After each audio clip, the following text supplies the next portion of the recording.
Hello everybody. Welcome to our next video demo. I would like to show you a basic technique in watercolor called glazing. We will take this in several phases. Okay, so step one, we're just going to make some marks on our paper, kind of like we did with the previous exercise. So let me just tilt the camera down so you can see what I'm doing here. And you can see that I have a watercolor pad here. Again, very, very inexpensive student grade paper, 140 pound. It's a little bit buckled just because it has one of my previous exercises here. So we're not going to worry about that. Like I mentioned in my last video, you can prevent this buckling by either working on a watercolor block or by stretching your paper. Okay, and I will be doing a demo soon on stretching watercolor paper, so stay tuned for that.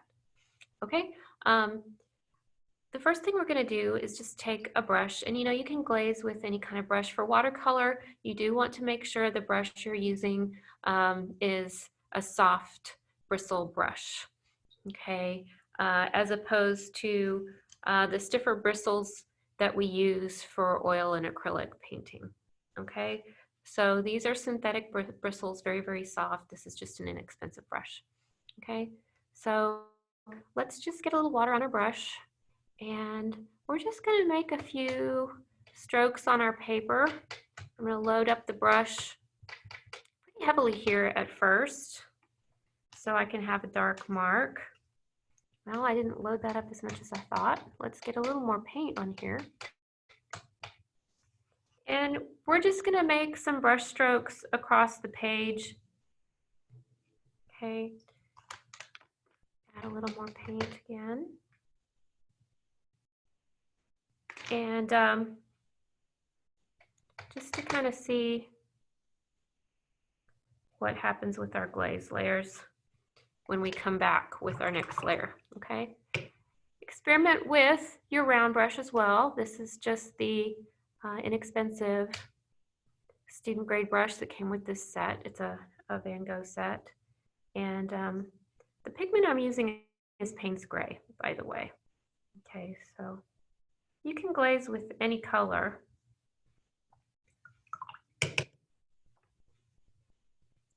But right now we're just doing our initial layer. And what I'd like to do is leave some white space on our paper so we can really see what happens when we come back with our next layer. We'll clearly see how that value looks on the raw paper and on top of the versus on top of the glaze.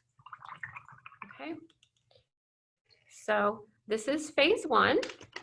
Go ahead and take a break. You can either move on to the next exercise or go have a cup of coffee, and I will see you back here in just a few minutes.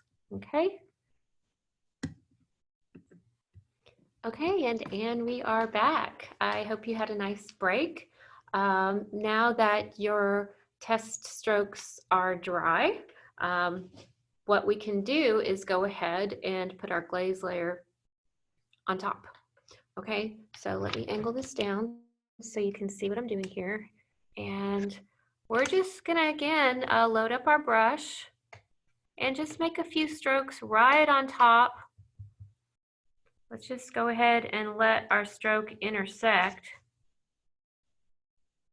Okay, and what we can see is where the strokes overlay, we're gonna have a darker value there. So imagine the possibilities once we move into working with color. Imagine what you can do, for example, if you have an underlayer of a yellow stroke, and then let that dry and come back on top of that with a blue stroke. At the intersection, we would have the green color, okay? So that's a very different look than if you had combined those colors wet and wet, and you can do some really fun things. So just try intersecting a few more strokes on top of the previous strokes. try different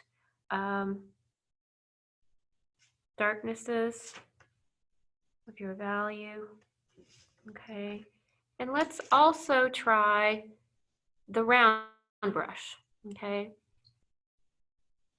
and see what kind of effects you can get.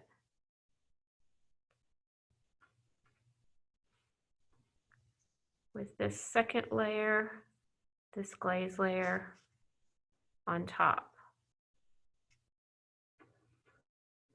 Okay, really the possibilities are endless and it's a lot of fun. So very basic technique for you to try. Have fun practicing and I'll see you soon for the next exercise.